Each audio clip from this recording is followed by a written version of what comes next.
And my friends, our God is with you. Thank you. Again, this week, this gospel is particularly long, so I invite you, if you care, to be seated.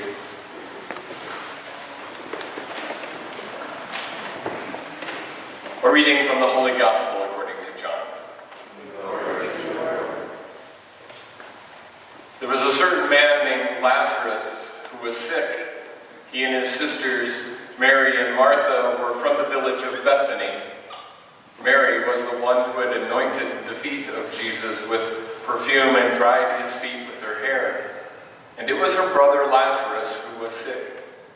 The sisters sent a message to Jesus. "Rabbi, the one you love is sick." When Jesus heard this, he said, "This sickness will not end in death. It is happening for God's glory, so that God's only begotten may be glorified because of it."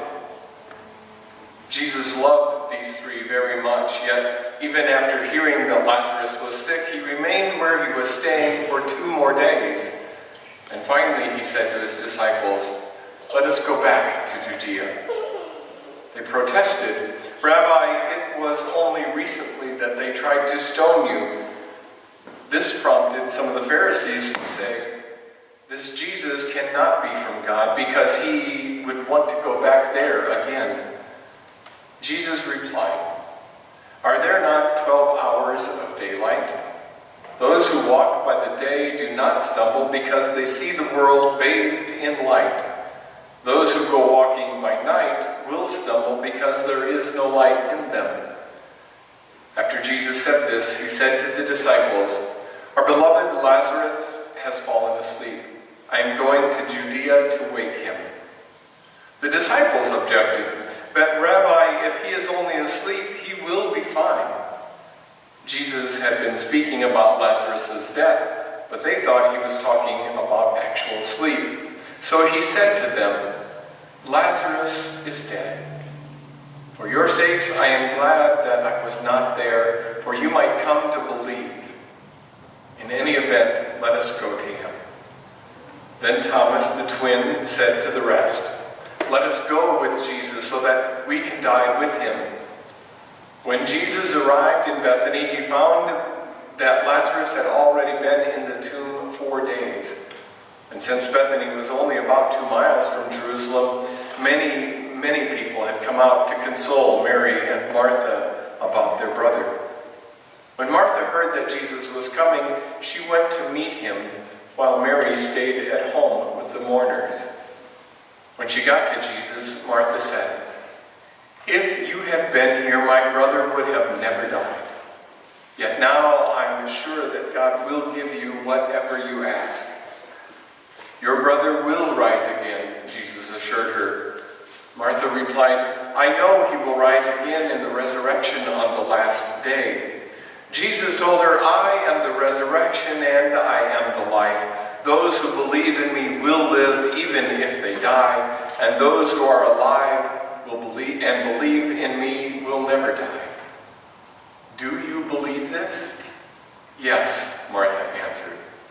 "I have come to believe that you are the Messiah, God's only begotten, the one who is coming into the world."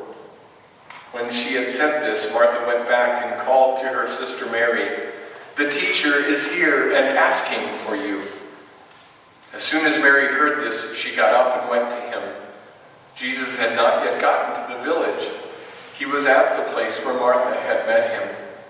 Those who were there consoling her saw her get up quickly and followed Mary, thinking she was going to the tomb to mourn. When Mary got to Jesus, she fell to her feet and said, "If you had been here, Lazarus would have never died." When Jesus saw her weeping, and the other mourners as well, he was troubled in spirit and moved by the deepest emotions. "Where have you laid him?" Jesus asked. "Come and see," Mary said. And Jesus wept.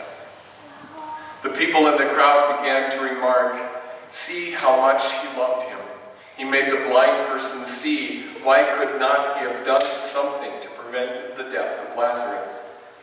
Jesus was deeply moved, and they approached the tomb, which was a cave with a stone in front of it.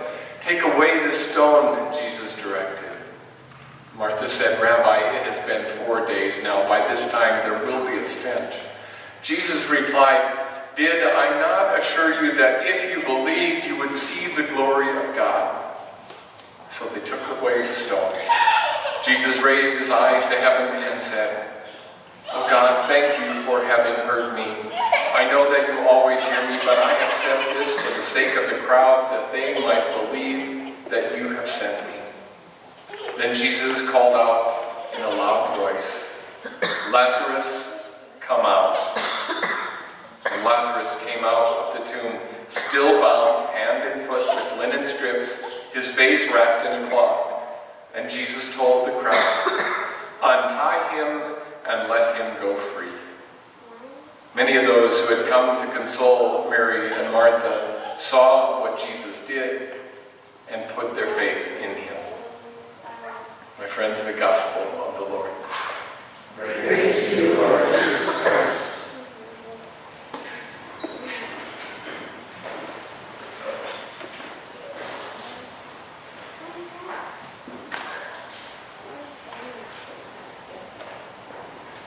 It is an absolutely gorgeous day out today, isn't it? Almost want to celebrate liturgy outside. Now, my friends, I have to admit, as a preacher, I was struck by this gospel when I began to reflect on it last Sunday night. The angel of death has visited our community in so many ways in these past weeks, and the weight of grief looms pretty heavy. The only comfort I could find in this gospel were those two simple words, Jesus wept. I actually wanted to take this gospel and throw it out for this weekend. I wanted to run away from even having to speak about death or dying or grief or any of it. I tried to figure out, I'm a good alcoholic, I tried to figure out every possible easier, softer way to get to tonight's gospel, or to ignore it or do whatever I could possibly do. Focus on the first reading, the second reading, anything but this gospel, and they're all this bad. It just didn't work, right? It just didn't work. Nothing worked. And so I literally gave up, and I just tried to live with the story. And finally, it struck me. Maybe the key lay in those simple words that first hit me on Sunday night. Jesus wept. See, my friends, I often think that we as a community, we not necessarily as a community, but as a culture, we avoid the tears of grief. We avoid the hurt of losses. We step and stand in denial of that reality all the time. And just like me, trying to figure out a way around the gospel, we go to great lengths to avoid our grief or the grief of others. But we simply cannot. And maybe that's one of the messages that you and I can carry forward from this gospel tonight, is to remind ourselves and others that even Jesus wept.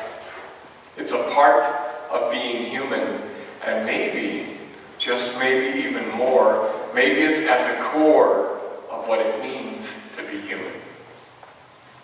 Why weep? Why weep? The only reason we weep, the only reason that Jesus wept, is because he loved, and he loved deeply.